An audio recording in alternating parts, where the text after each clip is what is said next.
Hi friends, welcome to our channel. I am Shripad Naik and you are watching Electrical Academy. तो देखो, पिछले वाले episode में underground cable का थोड़ा ओवरव्यू हमने जाना और हमने ये भी जाना कि डिस्ट्रीब्यूशन पावर यूटिलिटी में जनरली ज़्यादातर अभी PILC and XLP cables prefer किए जा रहे हैं। ठीक है, तो अभी देखो अंडरग्राउंड केबल्स हमें डालना है, PILC डालो या XLP डालो, तो उसका साइज़ के हिसाब से उसका लिमिट भी रहेगा कि कौन से साइज़ के लिए मेरा कौन सा केबल यूज़ किया जाएगा। बराबर, तो अभी देखो, अभी मेरा PILC केबल के लिए अभी मैं बात करूँ तो ये मेरी साइजेस है, डिफरेंट साइजेस है और उसका लिमिट है कि इतनी साइज़ की केबल रहेगी तो उतना लिमिट रहेगा और उसका 80% लिमिट भी यहाँ निकाला गया है। ये क्यों निकाला है ये मैं बाद में बताऊँगा। तो अभी देखो 11 kV की मेरी PILC केबल है, 22 kV की है, 33 kV की है मेरे पास और XLP केबल मेरे पास 11 kV की है। ठीक है, तो इसके हिसाब से हमने अभी रेटिंग निकाला है। अभी ये पॉइंट में जो भी आपको साइजेस दिख रहे हैं ये सब स्क्वायर इंच में है। स्क्वायर इंच में ये जो केबल है पॉइंट में जो भी दिख रही है वो आपकी स्क्वायर इंच में है और जो आपको नंबर्स में दिख रहे सारे 70, 120, 185 ये आपकी स्क्वायर mm में है केबल। ठीक है, जो केबल आपकी स्क्वायर इंच में है उसमें जो मटेरियल यूज़ किया गया है वो कॉपर का है, ये आप जान लो। जो आपकी स्क्वायर इंच वाली केबल है वो कॉपर की है और जो आपकी स्क्वायर mm वाली केबल है नंबर्स जो दिख रहे हैं वो स्क्वायर mm में है। तो ये 70, 120, 185 ये स्क्वायर mm में और ये 0.05, 0.06, 0.1, 0.2, 0.3 ये स्क्वायर इंच में। स्क्वायर इंच में जो है उसका मटेरियल है कॉपर का। बराबर, कॉपर का मटेरियल है इसीलिए वो स्क्वायर इंच में नापा गया है और एल्यूमिनियम को स्क्वायर mm में नापा गया है। तो PILC केबल में दो मटेरियल है, टाइप ऑफ कंडक्टर आपके दो है, एक कॉपर है और एल्यूमिनियम भी है। डिफरेंट कॉम्बिनेशंस आपको इधर दिख रहे हैं और XLP केबल जो है उसमें आपको सिर्फ नंबर्स में दिख रहा है साइज, मतलब सिर्फ एल्यूमिनियम का मटेरियल डाला है, एल्यूमिनियम का कंडक्टर डाला है उसमें। ठीक है, तो अभी देखो 0.05 स्क्वायर इंच वाली कॉपर की जो केबल है वो सबसे लोवेस्ट रेटिंग वाली केबल है जो 50 एम्पियर तक कैरी कर सकती है, जिसका 80% लिमिट हो जाएगा फिर 40 एम्पियर। 0.06 की केबल 100 एम्पियर कैरी कर सकती है। 0.1 स्क्वायर इंच की केबल 200 एम्पियर कैरी कर सकती है। 0.15 स्क्वायर इंच की copper cable PILC 220 ampere. 0.2 square inch की PILC केबल 11 kV की 240 एम्पियर तक कैरी कर सकती है। 0.3 स्क्वायर इंच की 11 kV PILC copper cable 285 ampere तक कैरी कर सकती है। तो ये कॉपर केबल्स है सब।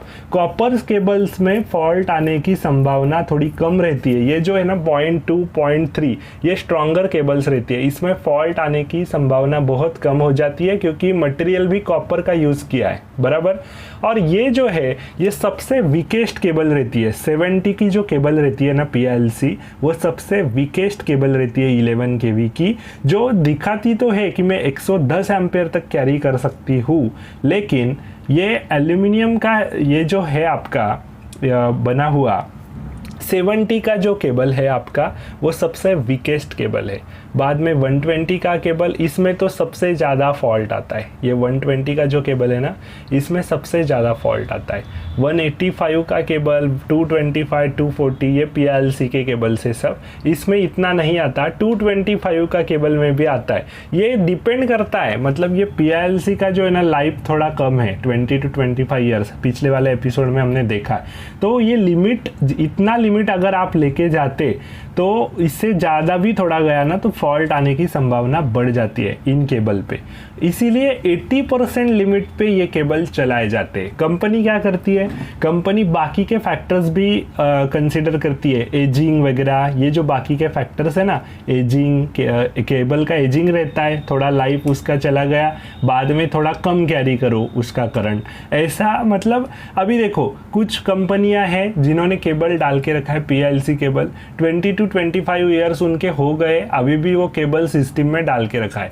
तो अभी क्या वो केबल निकालेंगे, अभी वो केबल जितने मतलब फॉल्ट आने देंगे, जैसे जैसे उसका फॉल्ट ज़्यादा डेवलप होंगे उन सेक्शंस पे, वो सेक्शंस हम रिप्लेस करेंगे XLPE केबल से। लेकिन सब PLC केबल निकालना इतना आसान थोड़ी है, पहले से केबल ले किया हुआ है, उसको निकालना इतना आसान नहीं है।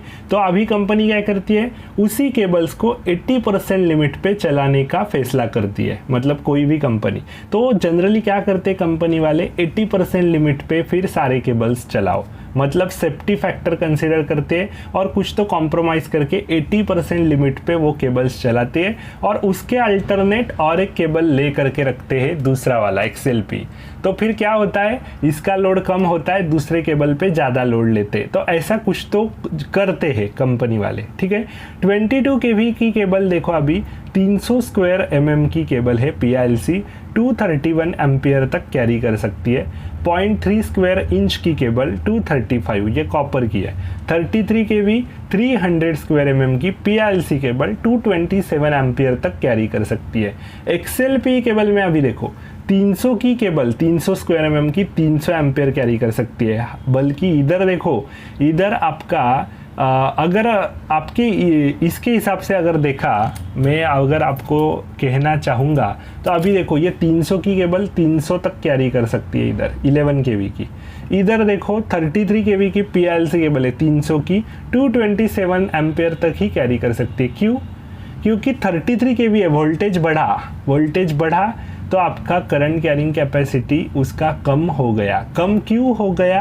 क्योंकि इंसुलेशन उतना तगड़ा मुझे प्रोवाइड करना पड़ रहा है, कैपेसिटेंस इफेक्ट भी पिक्चर में आ रहा है, तो उतना करंट वो नहीं कैरी कर पाएगी जितना 11 kV में कर पाती थी।